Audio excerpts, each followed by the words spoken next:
Hi, have you ever committed to building something before it even exists? That's exactly what Linda Mohamed does. Linda is an AWS hero based in Austria, and in this episode, she's going to tell you why it works.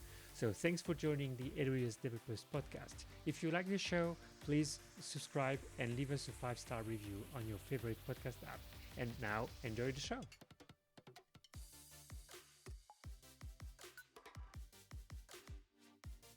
Hi, Linda. Welcome to the show. How are you? I'm great. How are you? I'm good. I'm good. It's Friday, so happy Friday. Yay! All right. So I wanted to have you, and thanks for accepting the invitation.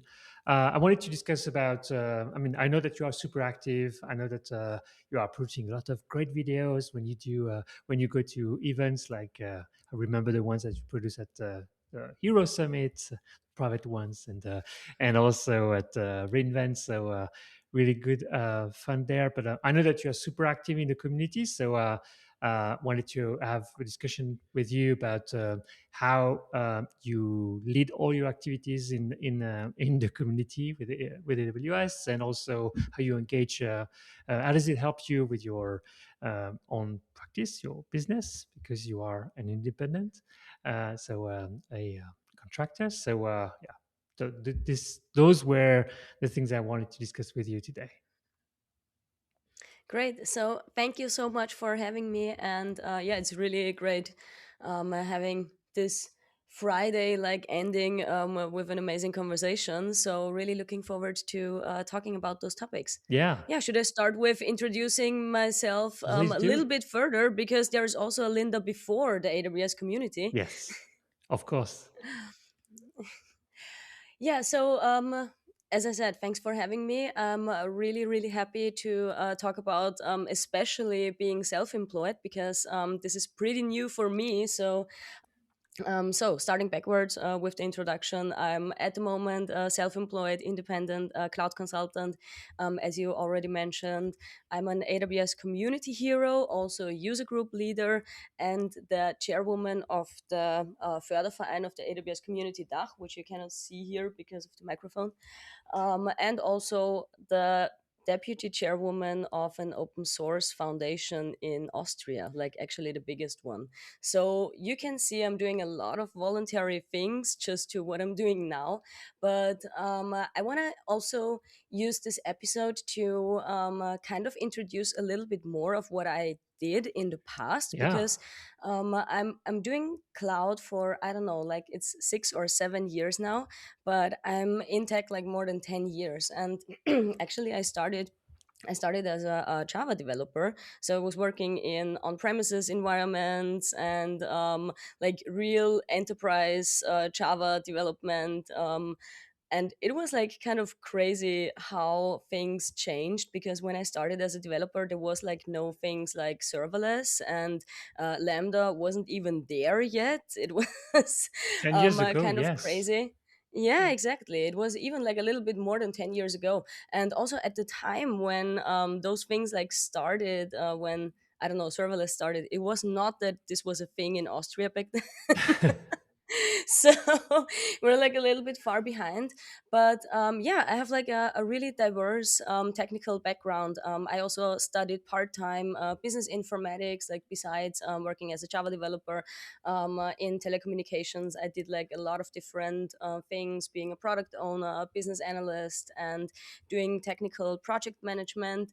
So yeah, I usually mainly talk about the things that I'm doing in the community and like in the AWS environment. But I don't know, like I was thinking a lot about the time, like why I actually really changed my kind of profession Uh-huh. from like software development to like DevOps and cloud and AI. It was kind of like the same time when I was like, okay, probably I'm not going to be a Java developer for my whole life. And then I started exploring machine learning technologies before there was like generative AI and stuff like that. Nice. So why? Why did you do that? And how did you do that? Okay. Because as a Java developer working in a large company, this is I would say Very interesting. As because you are my people, I have also a Java background. So, I know. but how did you pivot to and why did you decide to change that way?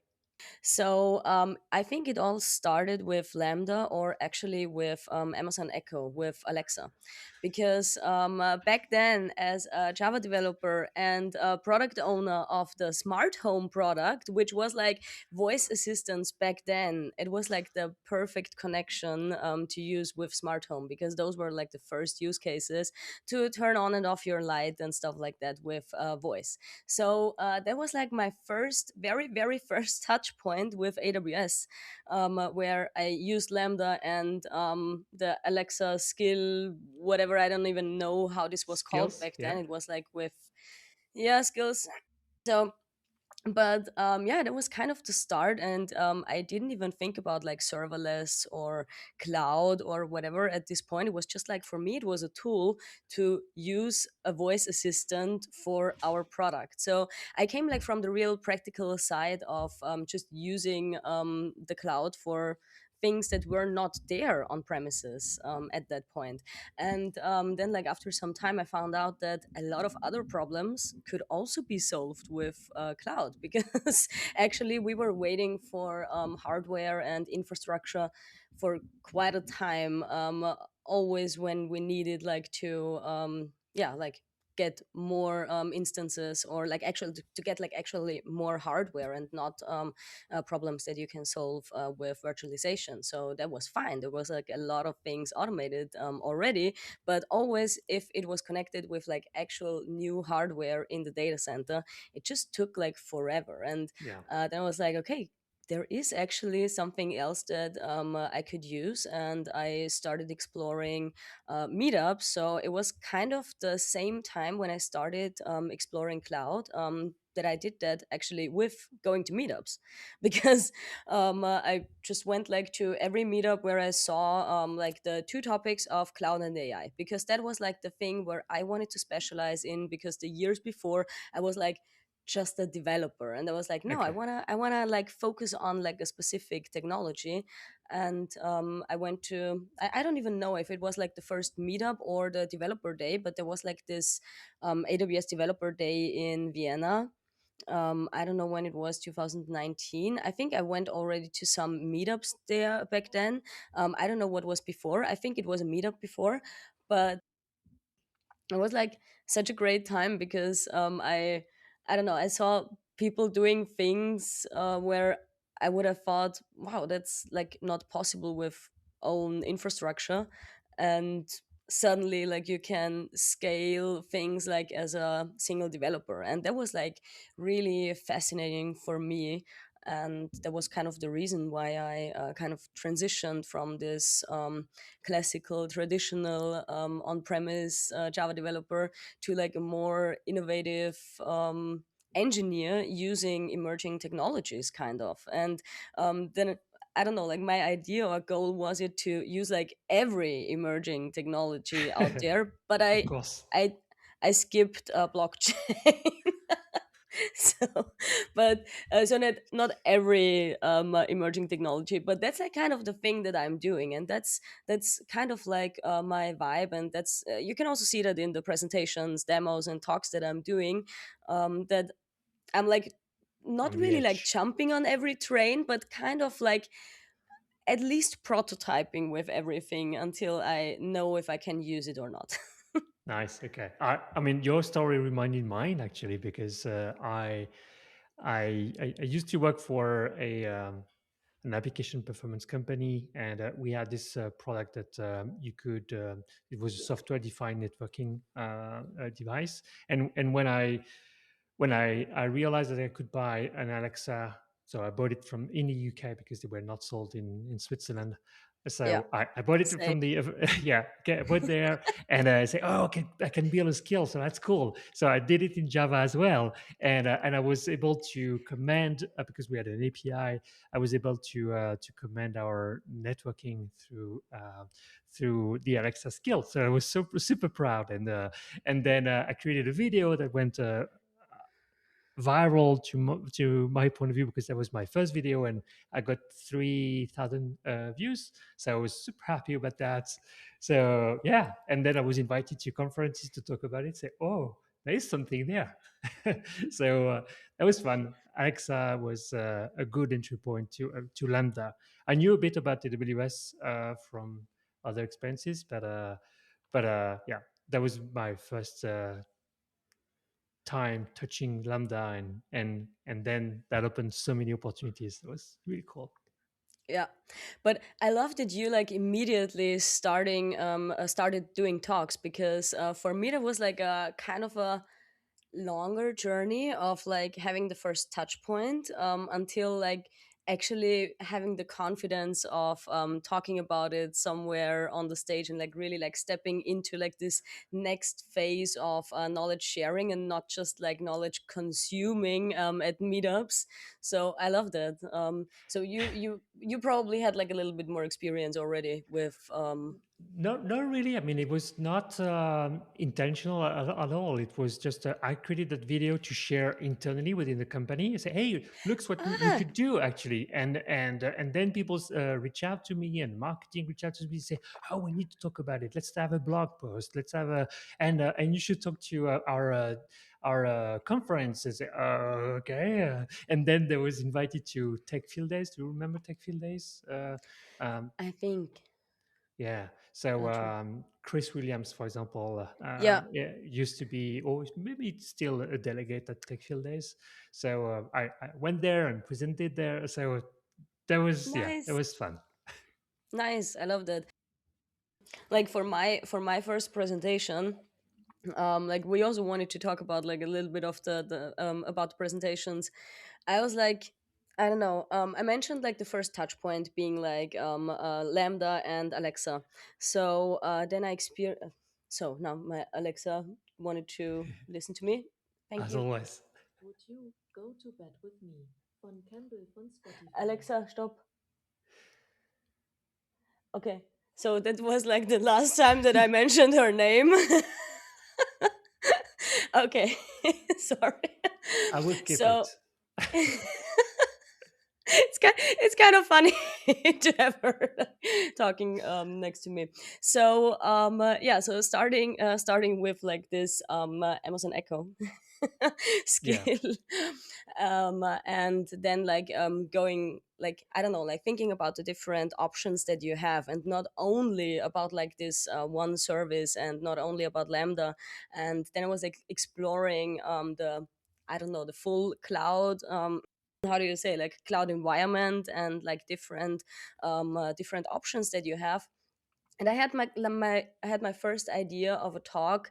I don't even know the real title, but it was like the idea of the whole talk was to have like a kind of BS bingo. So to mention like every emerging technology and thing that is kind of out there. So I was like researching of like what are like the top keywords for this Mhm. year or for the upcoming years. And then I was like, it was about AI. It was like cloud services and managed services and multi-cloud and whatsoever, and automated everything, and stuff like that. So I was like thinking about a use case on using like all of that. And Of course. and, and I came up with an idea of a multi-cloud use case of using like all of the big public cloud providers. And I don't know, like using one for storage, one for like training a machine learning model automatically with images from the internet. Like I used pictures from Instagram and whatsoever. And the use case was juggling. So I have Of juggling course. balls As here. Oh, always. yeah. As Yeah. always.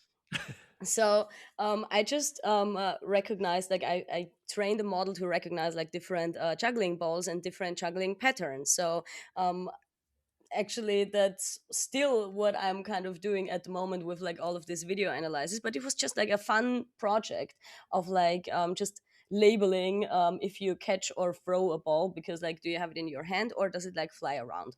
So from my the idea, it was like super simple, and I thought like, how hard can it be? But this was like my first real cloud project, like other than the skill that I created, like just on a it was like just a exploration day in our company back then. So it was not a real project, it was just like experimenting with it. So I was like, well, how hard can it be? Let's do that. So I totally ran out of time, because what I did was, I wrote the abstract with the idea that I had, and then I Hmm. submitted it. And I submitted it to we are developers. So why Wow. not doing like a huge Yeah. talk there for like a big name? Yeah, so I should have done it at a meetup first, probably. But yeah, so that's what I did. And then I figured out, like, on the way of building that a lot of things, like, I just cannot do. Like, I'm lacking the knowledge and the experience. And also it was too expensive, because I had like my, I call it my first cloud cost adventure, that where I got to know how, or why it is important to have like budget alerts and stuff, Hmm. and also about the costs for transferring data out of the cloud. There were like a lot of things that I learned with building this demo. And Okay. then at the end, it was like I wanted to use like a lot of different like managed services, as I mentioned, like this kind of like mentioning every keyword. And then I ended up just using Docker for deployment, because I just ran out of time, so I couldn't use like all of those fancy services that were out there. And that was like exactly the first question I got, like when I presented it. And I was like super happy about like my super complex architecture and using like everything. And then I got the first question like, oh, that's like really impressive what you did, and you used like this and that and whatever, but why Docker? I was like, I was running out of time, come on. And it was like, oh, totally relatable. So were you using Docker on a EC2 instance Yeah, or yeah, like yeah. really, really, it was like really, really bad. Like it didn't scale as I, like how I did it, it didn't scale at all. It was just like real Docker really run? bad. Yeah, Okay. it was like not well thought through. It was it was no cluster involved, nothing. It was just like yeah. Also I had like, with my cost, like cloud cost adventure, of course it wasn't expensive, because of the use case, or because of the cloud cost, or also not because of the traffic out or whatever. It was expensive because I made a mistake, because I didn't know back then that you have to delete queue messages after you process them. Okay. So and those were the things that I learned. Like, first of all, like, have a budget alert for that. Like, if something happens, like, so that you know there's something happening. So I didn't have that. So, and also what I did, I should have known that, because I used to be a developer also at that time. So what I did on a Friday afternoon, I finished my pipeline and I was like, I'm gonna run this the whole weekend. Oh. Oh, that sounds like a good idea indeed. Yeah. Yeah, it was not a good idea, and I should have known that. But it was like, well, of course my private project is different from like the production environment, and those were like the things operations told me, and not what I wanted to do as a developer. But then it was like, oh, now that's different. Like, if you actually really own it and you have to run it, if you build it, it's like you also own the costs. Specifically on multiple clouds at the same time. Yeah, yeah. But in the end, it was actually not expensive at all, because I opened support tickets in each cloud environments, and actually I got everything refunded. Wow. Good. But still, you don't want to do that again. So be No. be mindful about the cost and set the alerts for all your projects. Yes. So that's like the first recommendation I have in this episode.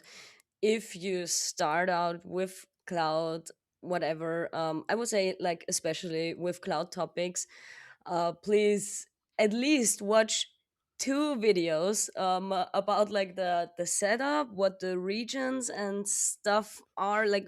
just so that you know, if you click on like one checkbox, what could happen at the end.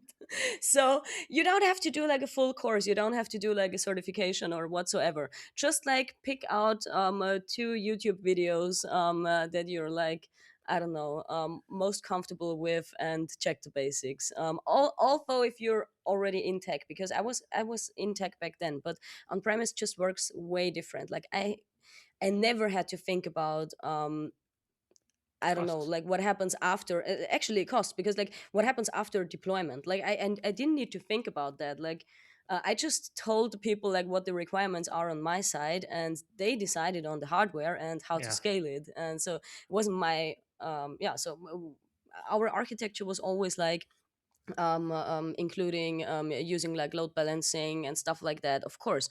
But it wasn't my decision if we use like three or four or five instances, and there was no auto scaling back then. So yeah, just So I have like a I have a different tough question for implications. you. I have a Yes, tough question please. for you. So for those who are new to AWS, what is the first service that you should try and use The as a developer? first service as a developer, I think it totally depends what kind of developer you are, because by now a software developer is not like exactly a software developer. There's like different people. For me, for example, it was really the best way to start with Lambda, because the problem that I wanted to solve was the like all of the heavy lifting of getting my code running somewhere. So I didn't bother about not having like a front end or a UI or whatsoever. I was fine with just like testing the business logic, something that I just wanted to do. So that was fine for me. Like most of the time now when I'm building demos, I'm just starting with Lambda and probably step functions, and everything else comes later. And of course, everything with infrastructure as code. So with using Lambda, also think about like how can you properly deploy it, how can you properly build a pipeline, and just decide on what you like, how you want to do that, because there's also like so many different ways. And I wouldn't say there's a right way or a wrong way, but it's just like how you like it the most. Because Yeah. actually by now, compared to, I don't know, 10 years ago, 10 years ago there was like, I don't know, probably two or three different options on how to deploy a container. And now there's like, I don't know, 20. And so it's like Yeah. it's more like, not you have to learn this or that, but before you even experiment with it, you have to think about what kind of problem you want to solve and how do you want to use it. Because you can also get started with, I don't know, Amplify. A lot of people told me that Amplify is really great. I have never used it because I'm not a front end developer, and I don't know, I just hear it a lot from front end developers that this is like their way to go to use it. I've never used it, so I don't know. I would go for a Lambda because I also have a Lambda tattoo. So that's like, Ah. I think it's my favorite service. Oh yeah. Sounds good. Okay. So Lambda, it is indeed. And by the way, we did a lot of effort last year to improve on the developer experience. So if you are coding on VS Code or your favorite IDE like Kiro, you can leverage the AWS extension, and that makes the whole process for deploying and operating a Lambda much easier. Really, I mean, compared to what we experienced 10 years ago, where you had to package in a zip file and upload and try that, and it was not working. So, uh, use those IDE extensions. They are great. I'm always using the Terraform modules from Anton. Uh huh. So Yep. I don't know. Probably everybody knows Anton doing like the Terraform best practices, and I wouldn't use Terraform without his modules. I have to say. It's like everything is getting like more and more complex, and years ago I really enjoyed like solving every single problem and like really going deep in my engineer role and like actually building infrastructure the whole time. But now I'm like, oh, I'm gonna use everything that I can use from things that are proven and that are like best practices in order to keep the effort lower on my side. That's good. Yeah, it's also like if I'm doing things like 3 times, the fourth time latest, I'm going to automate it.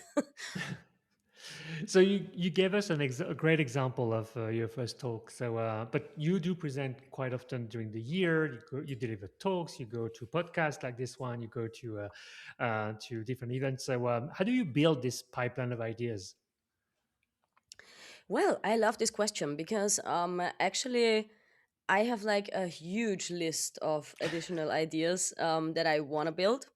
So it's for me, it's never about like having an idea because I have so many ideas. For me, like the tipping point is to prioritize my ideas and to decide which of those ideas do I want to build, kind of. And I have a how do I say, like a procedure here.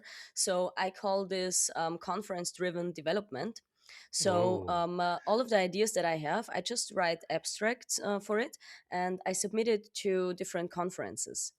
And if, like, also how I did it with we are developers, like I just had an idea and I was like, probably somebody wants to hear it, and then I'm just submitting it, and once it gets accepted, I have to build it, which is super fun because You because have to. yeah, you have to. So sometimes it turns out that things are way more complicated than I would have thought in the beginning, but if I wouldn't try it, then I would never know it. So it's like either I think something is super complex because I didn't try it, or I think it's super easy because I didn't try it.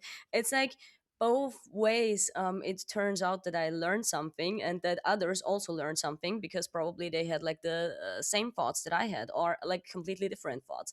So I'm doing also a lot of talks now with co-speakers, and I'm trying like to combine things that I'm working on with like other topics. And that's also how I got more into like media topics. And at the moment I'm working on like this automated video pipeline. That was like another topic. But back to the talk ideas.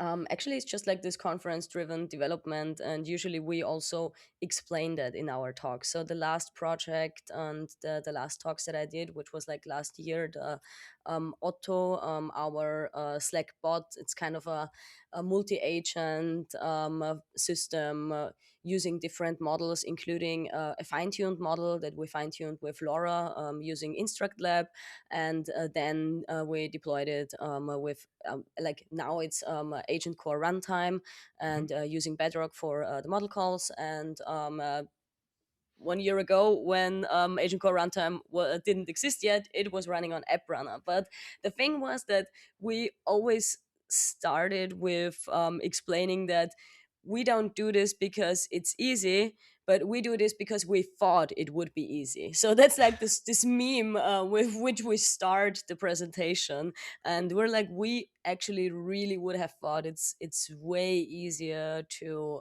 train your own model, or like fine tune. It's not like training from scratch, but fine tuning. And it Ah. turns out it's that's super super hard. And I also had conversations at the reInvent with a MIT professor who's also like kind of like researching on this whole like human in the loop process and stuff. And then I asked him like, would this approach that we started with, like having one fine-tuned model within your agent setup, would this kind of solve the human in the loop? Because the model has like the model already has your input because it's fine-tuned on your knowledge, and it's not a rag approach, but it's like the model knows it.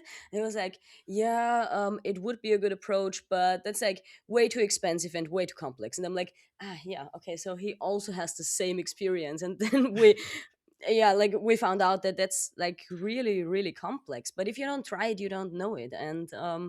And yeah, that's how I kind of validate my ideas, and that's what I will continue. So if I submit a talk somewhere, it could be that this is not fully developed yet, but this year I'm going to change it at least a little bit, because I was working on like this video pipeline last year already, and it just came like from a problem that I had. So that was like a little bit different. So I didn't even submit a talk anywhere yet for this, but I'm going to. So I really want to talk about this project this year, because I just, yeah. What is this? What is So that video pipeline? it is like, it actually consists of a lot of different components, kind of. So it actually started with just video analysis pipeline. It was just like a simple workflow of just like downsizing a video, analyzing Hmm. frames, using like different services like the Bedrock data automation, because I just wanted to try it, and I also wanted to compare different results of doing like the Cloud Vision call compared to Bedrock data automation, compared to the results from recognition. So it just started with like just getting a feeling of how I could analyze the content of my videos. And the simple problem is that I'm like really bad in I don't know the English word for it, but like um in summarizing things. Like I have the feeling that sometimes I have a different perception than other people. Of course, we all have. But if I'm like summarizing a conference from my point of view, and for example, I'm telling this to my sister, she's like, "Oh, that's so weird. Like this looks like this and that and whatever." And then I was like, "Okay, so probably my videos would perform better on different platforms if I actually explain what is in the video from like objective perspective, kind of. So just like the what is actually happening, like, and Okay, not my perception. yeah, perception, kind of. So that was the just the starting point. I just used this analysis pipeline to write my video descriptions for YouTube, Hmm. and to support my LinkedIn posts. To, I don't know, like I wrote the post, and then I was like, and now explain, oops, and now explain what people see in the video, just like also for like accessibility reasons, because yeah, there was like with the Accessibility Act, you have to add those things like to the website. And so it was just like, for me, it was a tool to explain those things and to automate it like in a way. And now I'm working on this video project, let's say, with five different customers, because I was just like, I don't know, I had like this use case of analysis, then I had the use case with transcription improvement, because I I found out that I'm not really using audio in a lot of videos that I'm watching. So I'm really like dependent on the subtitles, because Okay. if a video doesn't have subtitles, I usually don't watch it, because I don't want to listen to all of the videos that I'm watching. So then I was like, okay, so I need to include subtitles in my videos. And I used like some services with automated subtitles. And probably I'm gonna share some of the results that I got on the way, because those were like so bad that you could never ever use those automated subtitles, especially with like non-native speakers, because Hmm. of course my pronunciation is not always perfect. And also, I don't know, people with talking with people like around the world, it's not that we have like the perfect English and you can understand everything. So then I tried to improve this, and then I tried to improve like a lot of other things. And I was just like at the IBC in Amsterdam, the International Broadcast Conference, with one of my customers in the media area. And we were just like talking to people, like just as you talk at a conference. So everybody who knows me from conferences knows that I'm talking a lot, and that I'm talking a lot about my ideas, Yes. like I always do. And I just showed some of those people like this workflow and pipeline I'm working on at the moment, and they were like, "Oh my god, that would solve so many problems that we have." And it was like, "Oh, really?" Oh, And nice. yeah, and now we're working on those projects like with five customers, which is like, for me, that's amazing, because I don't know how to do like proper ads or whatever, and how to be like, I don't know, an online personality, because I'm more like this offline person because I'm coming from on premises, so I'm more like the people person. And yeah, it's so great to see that other people also have the same problems, and that you can just like connect by talking about your ideas. And yeah, Yeah. I love that. Yeah. So basically, you are practicing what we call content marketing. So you have all those ideas. You want to talk about a problem that you are solving because you are facing that problem. If the conference accepts your talk, you are going to solve that problem. I understand, and then you are going to build it, and then you present what you do at the conference, and potentially someone in the room say, "Oh, I have the same problem. Can we work together?" That's your Yeah, pipeline, right? yeah, Okay, exactly, that's cool. exactly. And it's not only like presenting something, but I mean, presenting, it's this conference driven development that I mentioned. So I usually, the things that I present usually, it's like the full idea of also the use case, is just like an idea that I had. So probably also with the video pipeline talks that I'm doing, I won't use like exactly the customer projects that I'm working on, of course, Sure. because a Yeah. lot of things are also confidential. And we already talked about this once. That's really, really hard. And like, to, as a consultant working on like confidential projects with confidential data, you cannot just like go somewhere and present about that. You cannot say, oh yeah, and that's a customer, and that's how much it costs for him, and that's how much it costs for the customer in the end, and whatsoever, because people usually don't want that, or probably they want it. I don't know, but my customers, I usually never ask them. Probably I should just ask them, but I never did that, because it doesn't feel like it's my idea then, because then I'm presenting somebody else's use case, even though probably I build it, but Mhm. it's their problem that I'm supporting them like to solve. But for like talks, I really want to frame it in a way so that I'm presenting something that is like my personal problem too, that can be like, I don't know, connected to a lot of other problems. Does it make sense? It does. It does. Okay. Cool.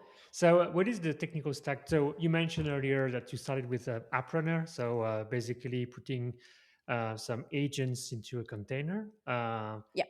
What type of framework were you using? I Crew was and using Crew AI. yeah, yeah. Yeah, That's and I'm good. still using Crew AI. So I was experimenting with some other agent frameworks, Yeah. but for me at the moment, it just doesn't make sense to move to another one, because sometimes the best technological decision is the one where you're like familiar with the methods. So because I just worked with it like for longer than a year now, so that's just the framework that I'm using at the moment, because it works super well with like multi-agent use cases. And also it works really, really well with agent core runtime. And at the moment I'm also experimenting with agent core memory, Uh-huh. so to add like more yeah, like more robust like short-term and long-term memory. So that's like the next step for me to add. Nice. Did you see content from Danilo Poccia on this? No. No, no. Danilo is one of our developer advocates he's based in the UK and one of the author of the news blog, and he has written a great content on Bedrock Agent Core with the memory, so lots of great content. I will point you to that, and we'll add that to the notes. Yeah, please, please. Because probably I saw it, but I'm like really bad with names. But You will know probably about it Danilo. could be. I know, but I'm so bad. I always need to see the people, and then I'm good, and then I can connect. But I'm so bad with remembering names. That's so good. I would add to the notes of the show Yes, please. because he's showing how to deploy with the crude with LangChain and LangGraph Ah, nice. and Pydantic and Strange Agent. So why are Mm-hmm. you not using Strange Agent? Come So on. I used Trans Agent for a use case with one agent. Uh-huh. I just kind of, and it's just for me, I kind of struggled with the multi agent setup. So it was just like more straightforward with Crew AI, and because I Okay. just had the setup already, so there was just like the only reason why I sticked with Crew AI, because of like, yeah, those multi-agent. And there was like one limitation that I don't remember. There was one limitation that I don't remember. I think back then, no, it was the why we didn't use Bedrock agents, because Bedrock agents Oh yeah. had like some other limitations. So I'm kind of like this project that we started last year.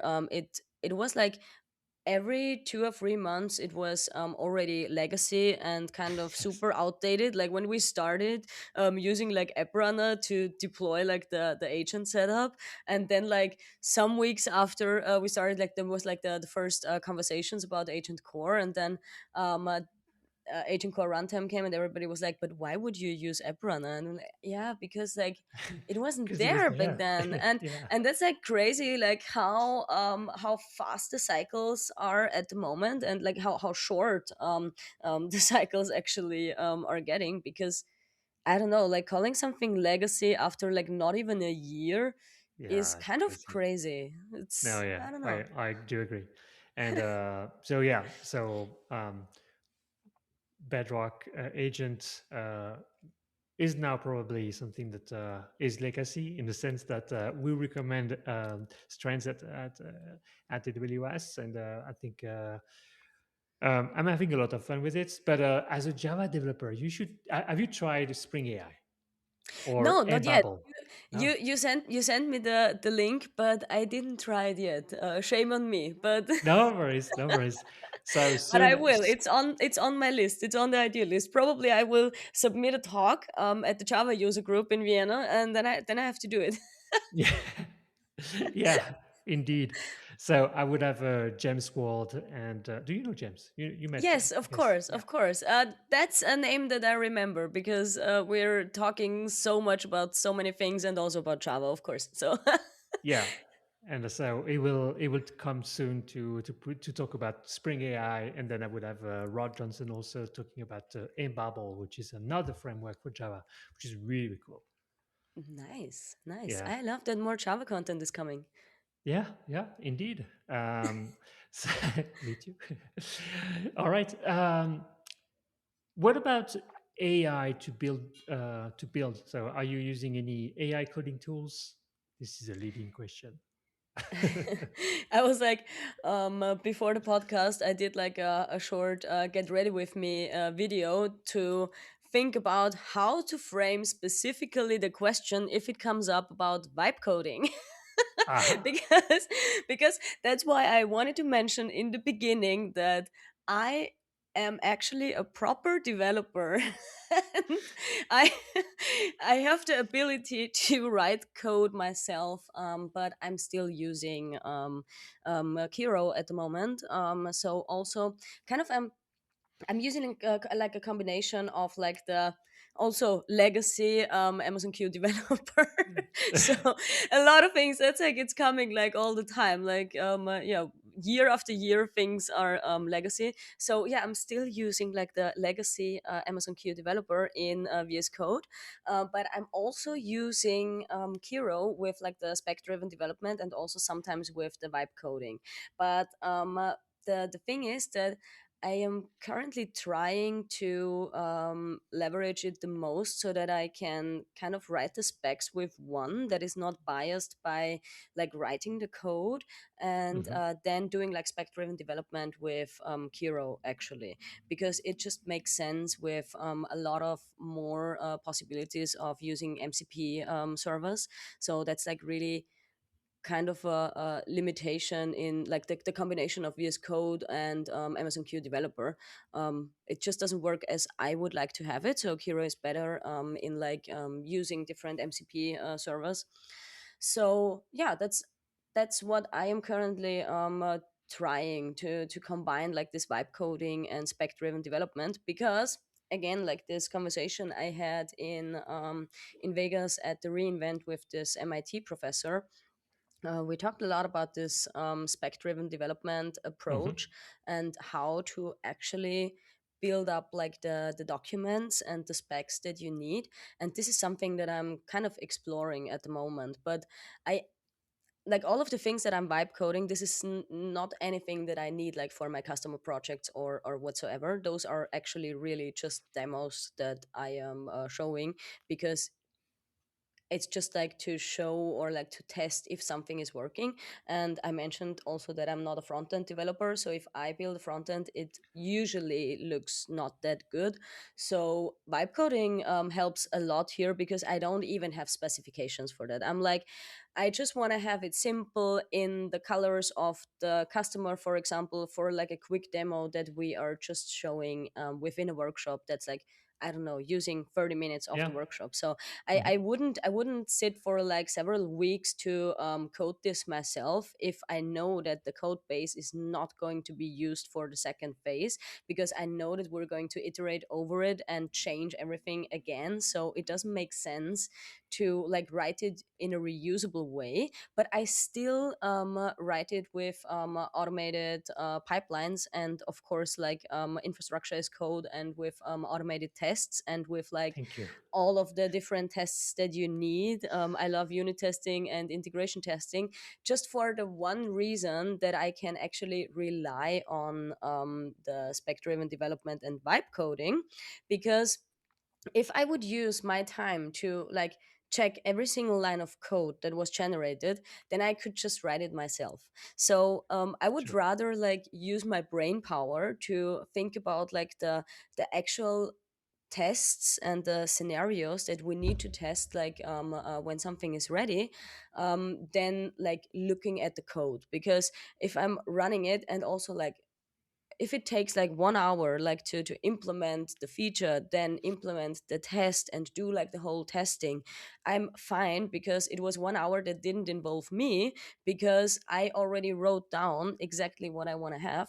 And that's like how I currently do it. Like, and as I mentioned, like mostly for demos, just to show that something is working. And as soon as it goes like to the direction of, okay, this customer really wants to build a proper proof of concept, or a minimum viable product, or like a real functional product Hmm. with like monetization behind, then of course you have to make sure that you check like every line of code that is generated. That's just like really important, because you cannot trust AI. It's like, yeah, you can see like so many things, especially with vibe coding. Of yesterday, I was just like, I kind of fell into this um simplicity of just writing vibe coded like, oh, now can you just test like those free events, you can find the documents in my bucket, blah blah. It was like so crazy, because I didn't explain exactly like where to look and what to do.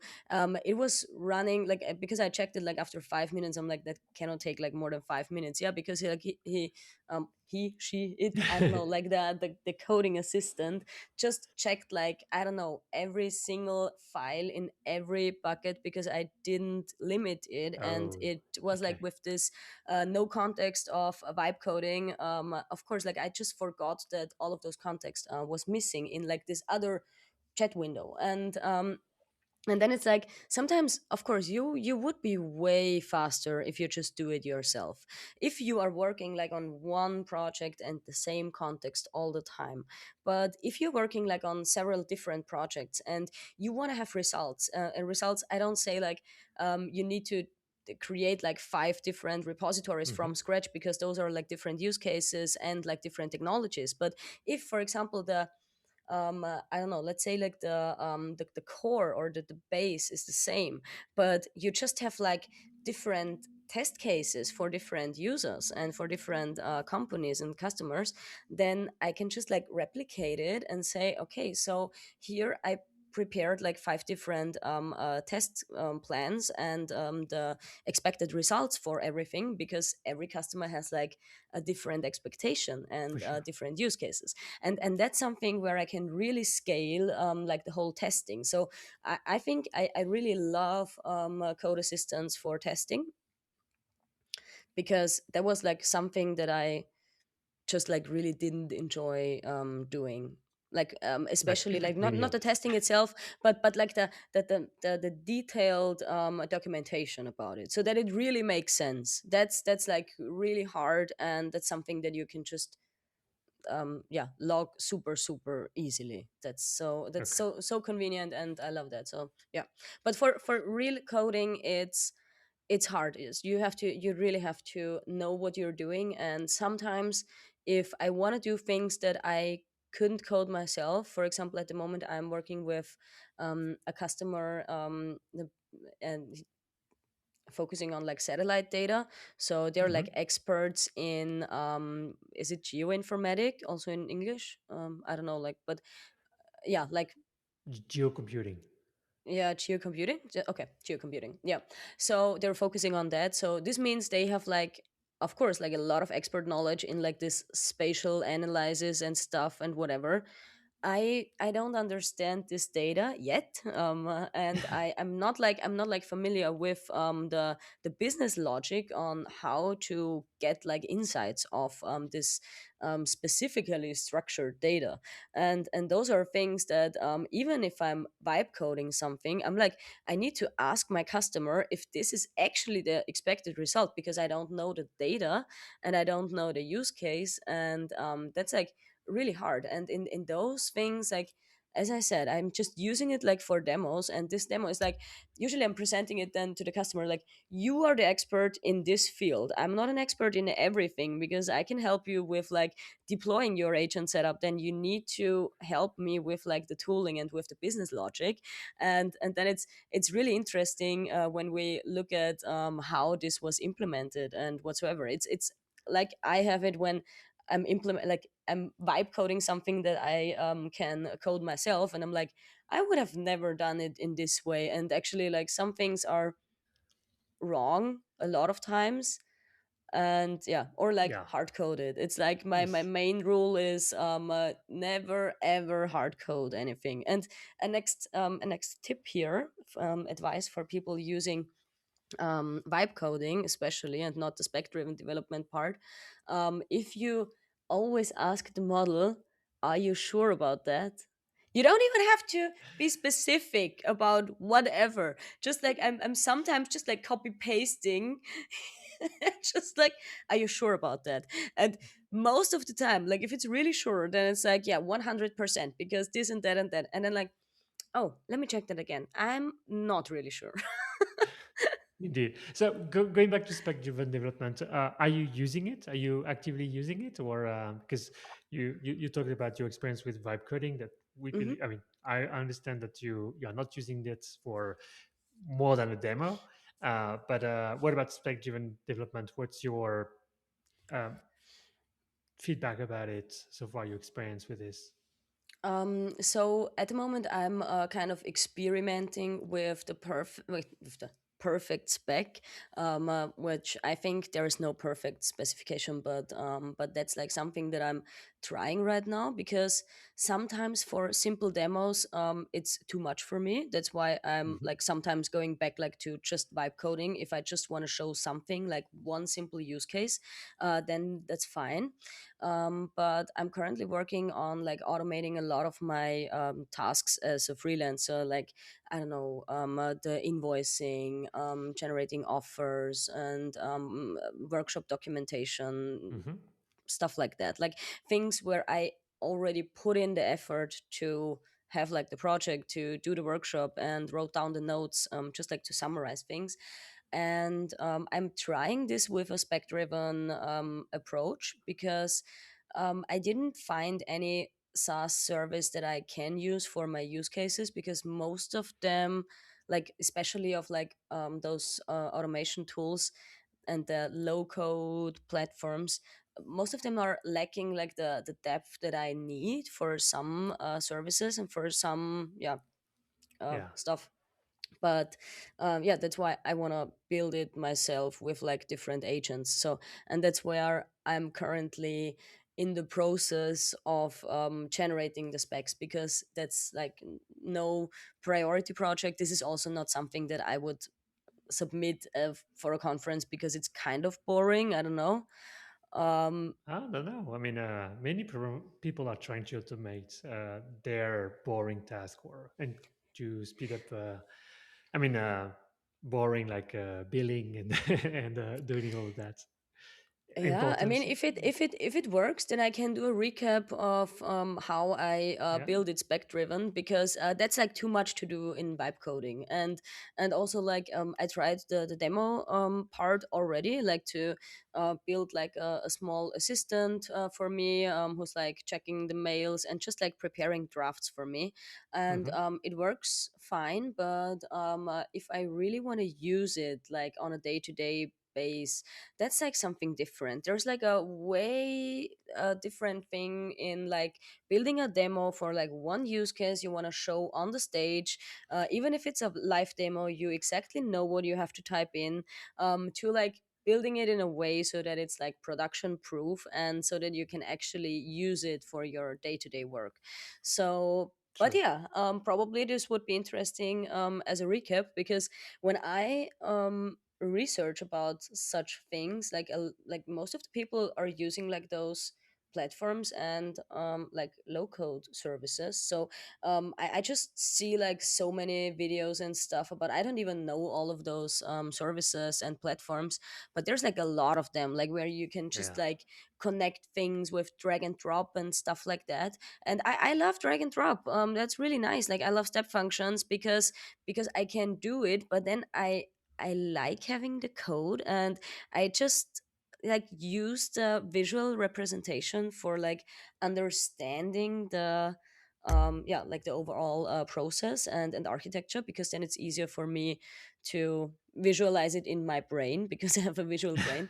But still, when I'm working, I want to work on the code, and I want to version the code. And Makes yeah, sense. yeah, I and that's I just do not agree. my thing. And I would have thought that that's just like my niche and my personal Linda problem, that I don't want to use those services.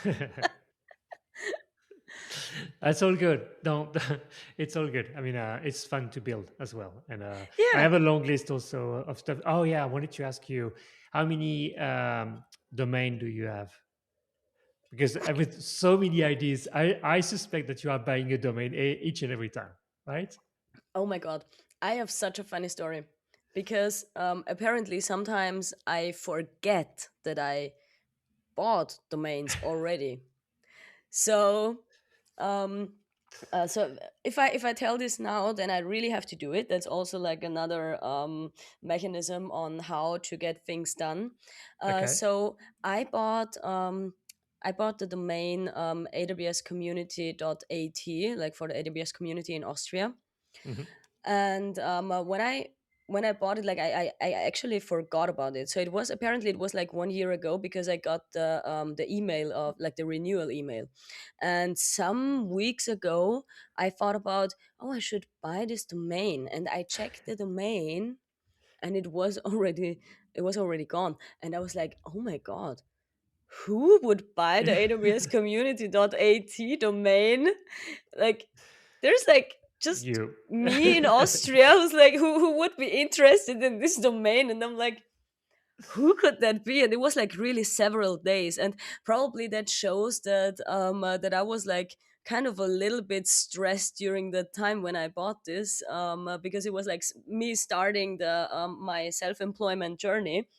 And I did like a lot of different things that I apparently already forgot about. But that was like the, oh my god. But I don't know. I think I have like at least 20 or 30 domains, Wow, at that's good. least. That's a good number, indeed. So, what Yeah. about you, listeners? How many of them do you have? I think I've, yeah, in the range of 20 something for sure. Yeah. But the tipping point when this changed was when Namecheap added in-app purchase to buy a domain. I was like, oh no, like those were the first domains that I bought, like I don't know, like in a club somewhere talking to someone, like, oh my god, that's such a good idea, we need to buy that domain now. And then when I get the email, the renewal, I'm like, oh, I forgot about that. Yeah. But every idea starts with like, with the demo, usually also with the domain, because it has to run somewhere. Like, Yeah, for sure. For sure. it's like Okay. All right. the We name are and the rich. domain is very important. Indeed. Indeed. And specifically when you have a good idea, say, oh, yeah, it's so good. Okay, we are going to reach our closing ground. So, would you have a book to recommend, or any other resource that you found so good that you want everyone to read it or to listen to it? Well, a book. I'm not so much like the reading person. I could send you some blog posts later, but it's hard to Yeah, recall. But thinking about like one book, and I think this is still very important at the moment because things are always changing. And one book that really opened my eyes, and I would have wished to. Yeah, to read it sooner, and I hope I don't mistake it, but I think it's called The Phoenix Project. yeah, of Yeah, course. The Phoenix Project. I think By it's a Jim classical, King. it's a typical book that everybody would recommend or whatever. But it was literally like when I read it, I understood the whole like reorganization stuff of like the from coming like from waterfall to agile. I understood Yeah, it like so much more, and I read it after I went through such a transformation in a company, as one of the employees, also being like involved in a lot of yeah, those idea sessions on how to work better in an agile environment. And that was like one book that I really would have hoped to read earlier. yeah, And another book, also like a classical book, but yeah, I don't read that much, is Clean Code. I yeah. still love it. I still love Hmm. it. It's like for a lot of things, also thinking about, I don't know, like how would you set up the I don't know, the agent instructions for different agents, or how would you explain the setup? How do you decide how complex it has to be? How many agents? Stuff like that. It's like just think back about how you wrote clean code. It's still code. It's like Yes, i- very it's it's much. it's not that you're doing something different. Just think about like those topics that you did like years before, and we still have the same methods. We can still use like the same baselines. We still should do test driven development. We should still use automated pipelines to be better. It's like, I don't know, like yeah, i Totally. think i think No, the yeah, classical books, because that's great. I'm not so much into like all of the new things, because everything else is videos actually. And I'm watching like a lot of videos, because as I'm working like at home alone, most of the time I just have like some tutorials running. I love watching like live coding sessions from James, of course, Good. Yeah, and the V Brownback show from like, is it, for sure. yeah, For V Chris. Brownback from Chris. Yeah, it's like, because those are like the times when because of the different time zones, Yeah. usually that's like the when I'm like trying to solve a problem, and it's already been, I don't know, 2 or 3 hours of trying to solve this, and then I get the notification of, oh, V Brownback is live, and I'm like, hmm. Hmm. Oh, that's Okay. interesting. And yeah, because like I'm most of the time not like looking for something specific, because the specific things that I'm doing, most of the time there's not a lot of content about that. And Sure. yeah, but the Phoenix Project and Clean Code, those are Good. my two recommendations. Thank you for that. And you can add the Unicorn project, which is kind of the next one after. I It's know, but I it's wasn't the so other side. overwhelmed. I wasn't so overwhelmed by that one, because, of course, I also read this one, or I think I have it as an audiobook. I think I didn't even read it. The only book that I actually read was Clean Code. Oh my god, that sounds so bad now. I can read, and I'm reading a That's so lot of good. books. It's so As- good. It's so good. No worries. Let's move on. Let's move on. So, what other developers should I interview next? Who should I did you interview next? already interview Chris Williams? Chris? No, not yet. Well, Chris Williams, because he has like so many funny stories, and he's always like a great person Indeed, to talk to. he's great. And So, what should we ask him? well, I would ask him about how he got into tech. So I think that's like the most hilarious story on how he found out his talent for tech. Okay. Okay. Cool. That sounds a great I mean, topic indeed. probably I will I don't know, manage to edit this video, because I did an interview with Chris I don't know, it was last year, when I wanted to start like another, like a domain I bought. and, and when I bought this domain, I was like, oh, now I should do content for that. And then I did like 5 video interviews, but I didn't edit them to like upload them. But he shared the story there. I think there cannot be enough of that content. Perfect. Sounds good. Thanks a lot. Thanks a lot, Linda, for audio stories and sharing so much. And enjoy the weekend. Thank you. You too. Thank you. And thank you Thank so much you. for having me. It was great talking to you. My pleasure. Thank you.